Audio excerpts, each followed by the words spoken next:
Hello, today we're going to talk about something really important, and that's how to use Facebook to connect with the people you love without any of the worry. So let's dive right in. You love seeing those photos of your grandkids or hearing from old friends, but maybe you've heard stories about scams and it makes you feel just a little bit nervous. Well, that's a totally normal feeling, but I'm here to tell you that you really can enjoy Facebook worry-free. And the best part? It's much easier than you probably think.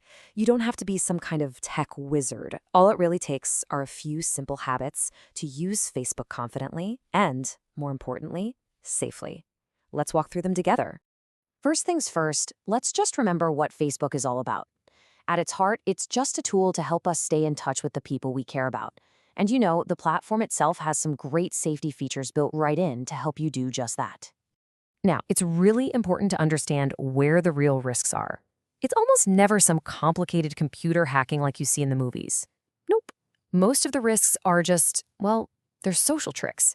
Things like fake messages or people sharing a little too much information. And the good news about that, once you know what to look for, they are so much easier to spot. And here's the best part. I promise, you can make your Facebook a whole lot safer in less than 20 minutes. Seriously, that's probably less time than it takes to enjoy a nice cup of coffee. It's just about knowing where a few of those key settings are. So, how do we actually stay safe? Well, it really just boils down to 3 simple habits. I want you to think of them as your new little routine for Facebook. A quick checklist that's going to protect you from most of the common problems out there. Okay, habit number 1. This is the big one, the most important rule of all. Only connect with people you actually know in real life. It can be tempting to just accept every friend request that comes your way, but being selective is truly your best line of defense. Scammers love to create fake profiles to try and trick people. And here's a really simple way to think about it. Accepting a friend request from your niece? Someone you know and trust? Absolutely, that's perfectly safe. But accepting one from a total stranger, even if they have a nice, friendly photo?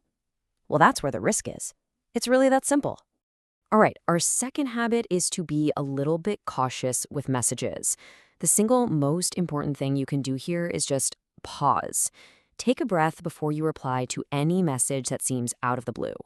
Scammers try to make you feel rushed, so just taking a moment to think is your superpower, especially if that message is asking for money or any personal info. And our third powerful habit is to adjust your privacy settings. Think of this as your personal control panel for Facebook. You are the one who gets to decide who sees your pictures and your posts.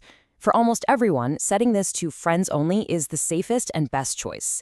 It just means that only the people you've approved as friends can see what you share. I really love this way of thinking about it. Your privacy settings are just like the curtains on your living room window. You get to decide if they're wide open for the whole world to peek inside or if they're drawn, so only your invited guests, your friends, can see what's going on. You're the one in control. Okay, now that we've got our good habits down, let's talk about some of the common tricks that scammers use. We're not going to be afraid of them. We're just going to get really good at spotting them from a mile away. So here is a classic example. You might get a message, maybe it even looks like it's from a friend, and it says something like this. I'm traveling and lost my wallet. Can you send me a gift card? So what's really happening here? This is a very common scam. A scammer has either gotten into your friend's account or they've just made a fake one that looks exactly like it.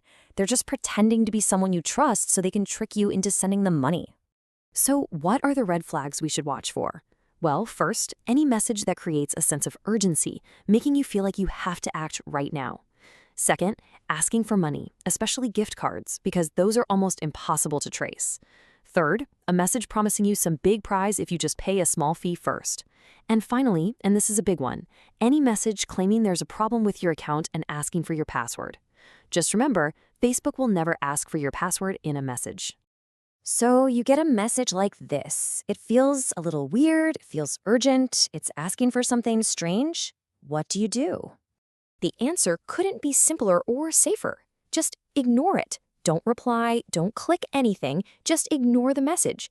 Now, if you're a little worried that it might actually be from your friend, the best thing to do is pick up the phone and call them. A quick chat will clear up any confusion right away. All right, we've covered quite a bit, so let's pull everything together into one simple checklist that you can use anytime you want just to make sure you're staying safe. Here it is, your safety checklist. First, take a peek at your privacy settings and set your posts to friends only. Second, only connect with people you really know. Third, if a message seems fishy, especially if it asks for money, just ignore it.